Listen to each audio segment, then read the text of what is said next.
Mukhang napaamo po ni Presidente Marcos Jr. ang China, mga kaistorya, dahil yun pong ating resupply mission dyan sa Second Thomas Shoal ay hindi po hinarangan ng China ha. Maamo po ngayon ang mga Chinese, mga kaistorya ha. At ito pa, gumanti po ang Pilipinas sa China. Yung ginawa nila sa Pilipinas ay ginawa din po natin sa kanila. Hindi kasi nila nasindak, mga kaistorya, si Presidente BBM. Nakita po nila yung determinasyon ng atin pong Presidente. Yan po ang tatalakayin natin ngayon. Pakishare po at pakilike, mga kaistorya. Mag-share na ako ng atin pong mga referensya. Pasensya na po kayo, ako'y hindi nag-live stream ngayon kasi po namamaga ang lalamunan ko lagi Kailangan may iksing content lang ang gagawin ko, yung hindi napupwersa ang aking vocal cords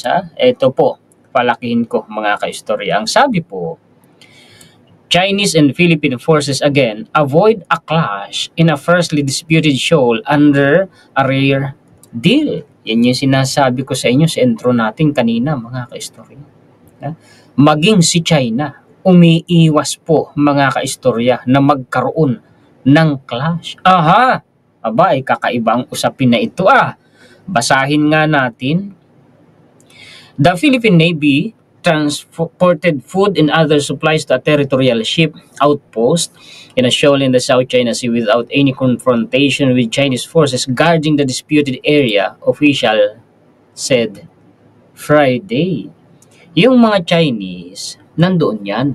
Nagbabantay, mga kaistorya, kasi inaangkin nga nila Ay kaya lang, yung resupply mission natin, hindi nila hinarangan. Hindi po nila hinaras. Kakaiba yun mga kaistorya. Ituloy natin ang pagbasa.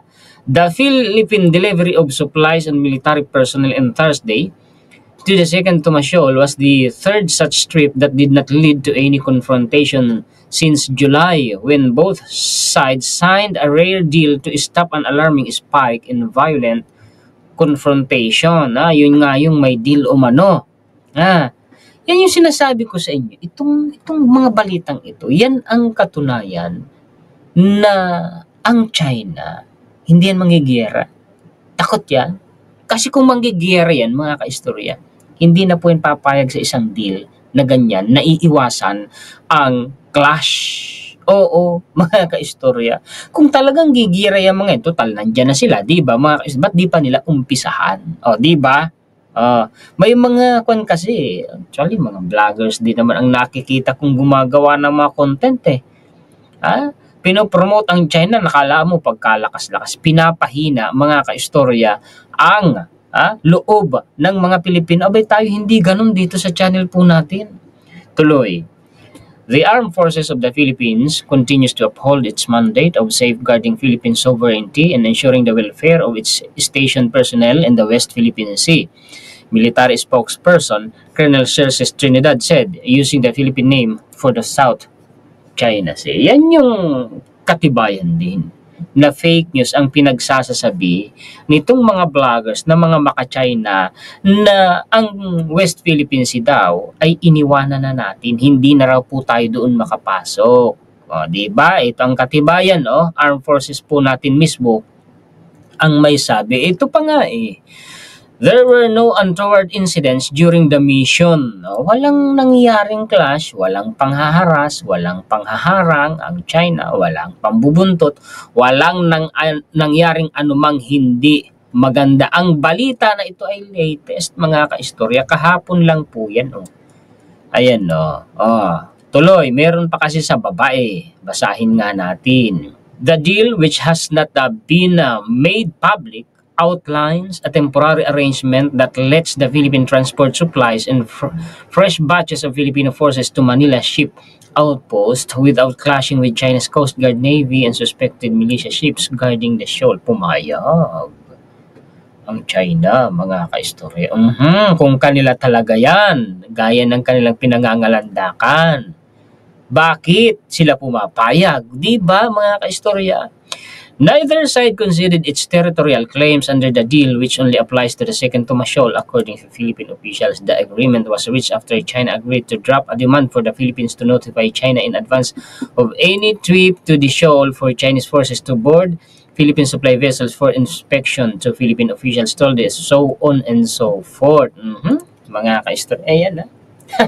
Ayan na. Hindi, yung sabi nila na babatakin nila, ito, puntuhan ko lang ha. Di ba sabi ng China nanakot, nababatakin nila yung BRP Sierra Madre dyan po sa second Thomas Shoal? Nagawa ba nila? Hindi. Hindi. Wala. Actually, nagwa-warning pa nga yan dahil mga ka-istorya, di ba nilagdaan ni PBBM yung dalawang batas, ha? Na malinaw na nagtatakda kung hanggang saan ang atin dyan sa West Philippine Sea. Kasama yan eh. Nag-warning, mga ka-istorya, ang China. Hindi naman po nasindak si PBBM. O ano sila ngayon? Akala nila presidente natin, porti tahimik eh. Porti babait-bait na ganun, kaya nilang sindakin. Ito pa nga eh. Balita po ni Rappler, ayan no? AFP, no untoward incidents in November 2024 ayungin resupply. Diba mga ka-istorya? O ito, yung sinasabi ko sa inyo ha.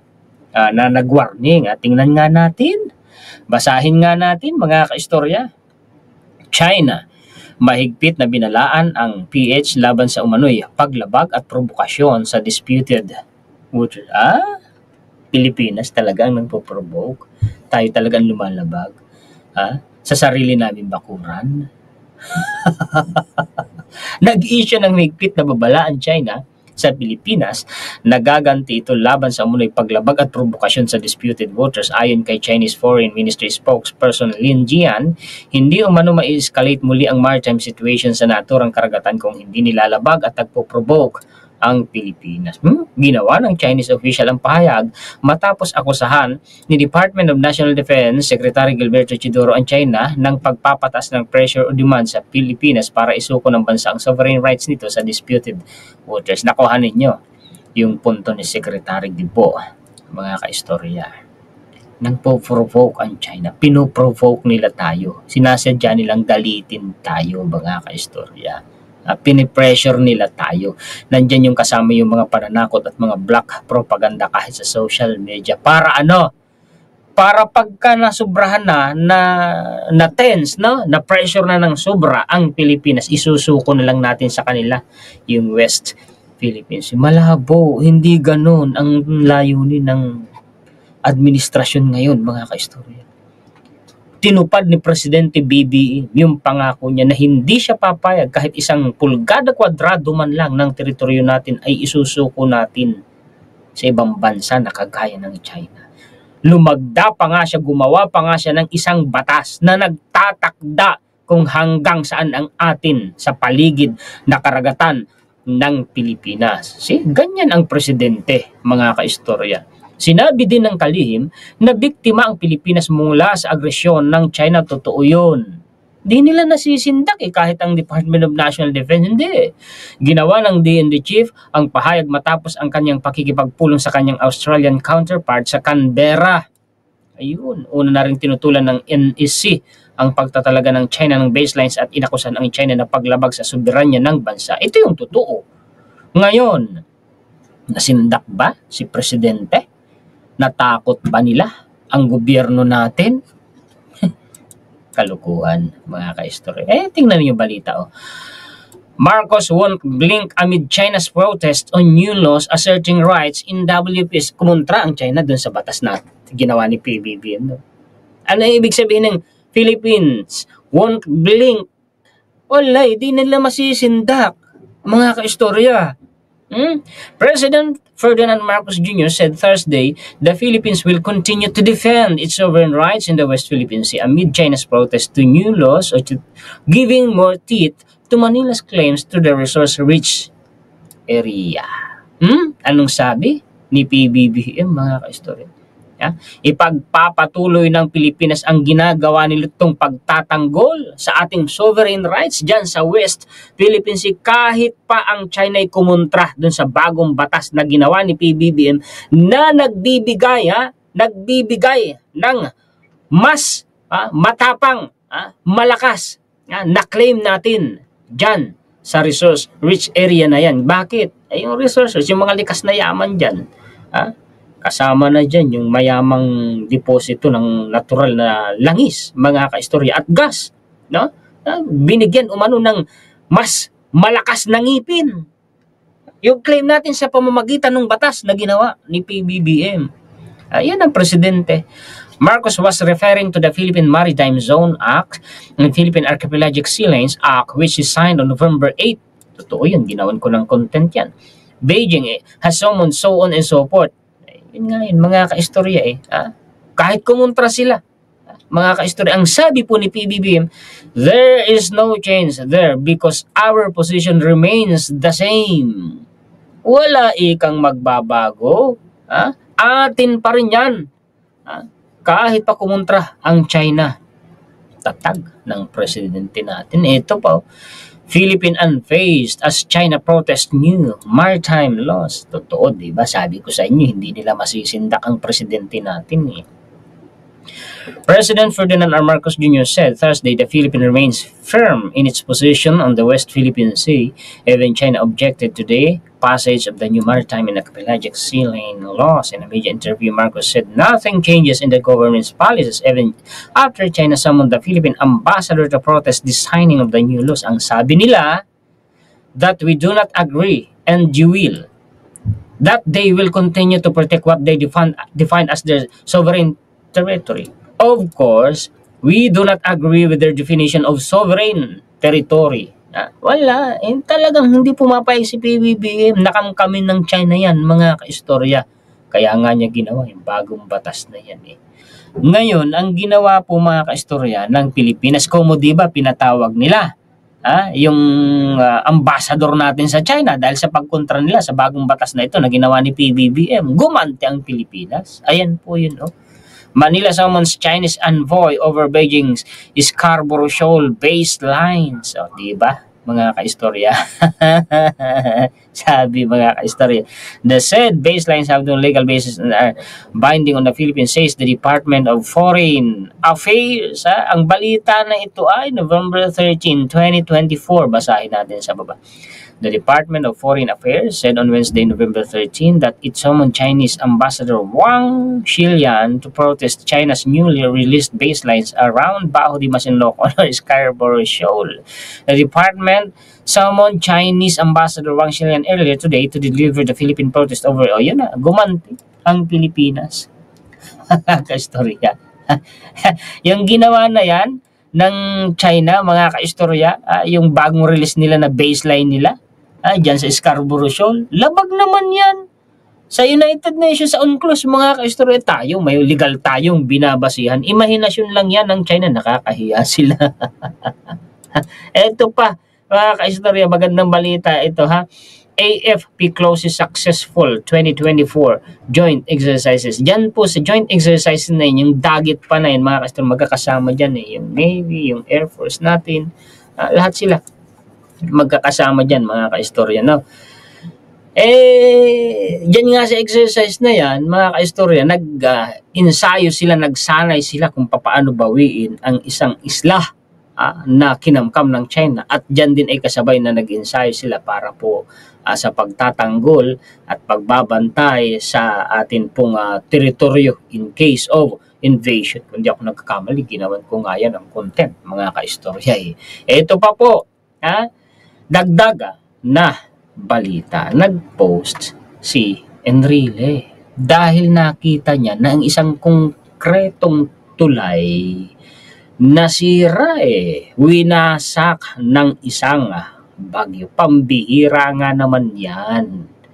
Hindi yan basta-basta mawawasak, mga kaistorya, kung yan ay matibay. Ano ang ibig sabihin nun? Sa palagay ko, tinipid sa materyales. Pagka sinabing ganun, malamang may korupsyon na nangyari. Ito yan I am really amazed and surprised in my more than a century on this planet. Matanda na yan kasi si Enrile. This is the first time that a concrete bridge is blown down by a typhoon. Weird. Something is really wrong and ugly Wasteful expenditures of public funds. Nagsayang lang ng pera, no? Someone must have become richer, to say the least. Ibig sabihin, may nangurakot. Hindi ko alam kung aling tulay ang binabanggit niya kasi November 14 ang post niya na ito. Tapos itong bagyong Ophel kasi, mga kaistorya, may winasak na konkretong tulay dyan sa Cagayan, yun pong San Jose Bridge sa Gonzaga.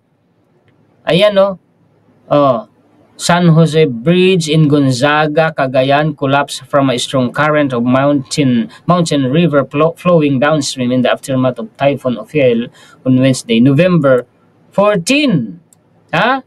Iyan yan Kung hindi ako nagkakamali, play natin yan. Ayan, Palagay ko yan yung tinutukoy ni Enrile. Ano na dyan sa Cagayan? Tanong, kailan ginawa ang tulay na yan? Palagay ko hindi naman si PBBM ang pinatatamaan dyan ni Enrile, mga kaistorya. Yung mga nakikita ninyo na yan sa taas, yan. Mga troso po yan. At mga putik, mga kaistorya. Matindi. Ibig sabihin, kalbo na, muntok dyan. Mga troso Ayan, matindi. Ano ang nangyari, mga kaistorya? Kawawa ang mga tao dyan. Tinipid malamang sa materyales, yun ang aking palagay. Kasi hindi naman yan magkakaganyan kung hindi tinipid yan. Konkreto yan Tingnan ninyo, panahon ng Marcos, mga kaistorya, matitibay tulay. Ilang bagyo na, ilang lindol na po, mga kaistorya, ang pinagdaanan. Di naman nawasak. Yung San Juanico Bridge lang Di naman nawasak, di ba? Yun ang totoong matibay. Di ba, mga kaistorya? Yung sabi ni Enrile, may yumaman ika sa tulay na yan na winasak where daw po mga kaistorya sinayang lang ang pundo ng bayan, pera ng bayan. Someone must have become richer. Di ba, mga kaistorya? Ano po sa palagay po ninyo? Dagdag na balita, mga kaistorya. Ang sabi po, Quadcom won't allow the ICC to access its drug war hearing transcript. Alam nyo, ako nakita ko kasi, mga kaistorya, naging patas naman ang Quadcom sa kaya former President Rodrigo Duterte kasi nga nire-respeto nila at nirespeto din naman former President ang Quadcom somehow kasi hindi siya nagmura, pinigilan niya talaga ang sarili niya. Mga kaistorya, hindi daw po itatransfer, hindi papayagan ng Quadcom na makuha ng ICC yung transcript na yan dyan sa hearing na yan sa war on drugs ng dating administrasyon. Okay, sige. Pero kasi kumbagay public records yung hearing, yung video anytime pwedeng kumuha doon ang ICC, pwedeng magamit ng ICC yun bilang ebidensya kasi nakapublic naman yung hearing di ba, mga kaistorya? Ang haba nung hearing, mga kaistorya, tinatanong ni Kong Barbers kung ang totoo gusto nang patigilin ni Kong Barbers kaya lang si Duterte, former President Rodrigo Duterte, gusto niya tuloy, di tinuloy. Sabi nga ni former President hanggang hanggang 2:00 ng madaling araw, payag siya, kaya niya. Kasi ang inaalala ng Quadcom ay yung edad ng dating President. Kaya naman daw niya. Di, ayun, mga kaistorya. Tinuloy nila yung hearing. Pero ang sabi, hindi daw po yun ang una at huli. May susunod para, mga kaistorya. Ito lang masasabi ko kasi gusto kong maging patas, mga kaistorya umamin na ang dating presidente sa kanyang mga ginawa, bakit pa hindi idiretso sa korte para matapos na? Kasi kung meron talaga diyang dapat managot, kung mga may nagkasala sa batas, di naman natin yan mapapanagot hanggat di nakakarating sa korte. Ang kaso, dapat magsampa na ng kaso sa korte at hayaan ang korte. Mga kaistorya? Kung hindi ang ICC, di sa korte, sa DOJ pwede. Di ba, mga kaistorya? Walang mananagot yan hanggat wala sa korte yung kaso na yan. At saka habang pinatatagal yan, yung hearing na yan, mga kaistorya, ay hindi na maiiwasan na sabihan sila na pinupolitika. Kasi nandun na tapos na yung yung sa Pugo nga, okay na. Dapat may nagsampa na ng kaso sa Pugo, mga istorya. Ngayon, EJK, umami na. O ano pa? Di ba? Dapat may managot na. May umami na Dalhin na sa korte. Sige, hindi sa ICC. Kasi hindi raw po papayagan ng PAGCOM ang ICC na ma-access nila yung O, edi sa korte ng Pilipinas. Di ba? Para naman mga mambabatas natin makafocus na sa mas malalaking problema ng Pilipinas. Para masolusyonan na yung mga kinakaharap na problema ng Pilipinas. Yun naman ang aking opinion dyan, mga ka-istorya. Sabi nga, just my 2 cents. Kasi ako naiinip na ako. Dapat may maparusahan kung may dapat maparusahan. At mangyayari lang yun kung ang usapin ay makarating sa korte. Ang sabi po, mga ka-istorya, ito pa, dagdag na balita, Marcos Jr., Philippines won't stop Duterte arrest through Interpol. Hindi daw pipigilan ni PBBM, mga ka-istorya, ang naarestuhin ng Interpol si former president. The Philippines is not stopping a possible arrest of former President Rodrigo Duterte by the Interpol if it is how his challenge to the kasi si pa nga ang naghamon, di ba, mga ka-istorya? Bilisan ninyo, madaliin ninyo. Yung ICC daw, sabi po ni former President Duterte, mga ka-istorya. Ito pa, yung mga ka-istorya, yung sa GCash, ang laking iskandalo. GCash, baka naman, maraming umiyak at malalaking pera ang nawala sa kanila. Hindi pwedeng ganun-ganun lang na hindi ninyo maibabalik ang pera nila. Pinaghirapan nila yon. Obligasyon ninyo yan. Dapat lang, ay salamat naman kay Senator Risa Hontiveros. Dahil iimbestigahan. Dapat lang, masasanay Masasanay yan. Kawawa ang mga tao, gaya ni Pukwang. Malaking pera ang nawala kay Pukwang, mga ka-istorya. Sabi ay nasa 85,000 daw po. Pesos. May nakita pa ako isang sa Facebook. Umiiyak, ang laking pera. Nung nawala sa kanya, pinag-ipunan daw niya yon. Inipon niya. Hindi pwedeng ganyan. Babaliwalain na lang? Nasasabihin na, inaayos ng sistema. Ng GCash. Nasolve na yung problema, hanggang doon lang. Paano yung mga nawala ng malaking pera? Kawawa naman sila. Di ba, mga istorya? Kay Pukwang, iba't ibang transactions gamit ang iba't ibang SIM cards. Dapat ma-revise uli yung tungkol sa SIM card law, SIM card registration law. Mga ka-istorya, mas mapatibay at mas mabigyan ng ngipin. Mga ka-istorya. So yan po ang mga balita at impormasyon na maihahatid ko sa inyo ngayon, mga ka-istorya. Paki-share po at paki-like. Hindi ko alam kung bakit laging namamaga ang aking lalamunan. Ipapa-check up ko na ito. Kaya hindi ako nagla-live Hindi ako pwedeng magsasalita ng hanggang 1 oras Salamat po sa inyong lahat, mga ka-istorya. At sigit sa lahat ay salamat sa ating Panginoon. Mabuhay po kayong lahat. Shout out po sa lahat ng mga solid ka-istorya natin sa buong mundo. Muli ako po si Juan Historiador, ang taga-kwento ng totoong istorya ng kasaysayan na nagmamalasakit sa kapwa ko Pilipino at nagmamahal sa bayang ito, ang bansang Pilipinas.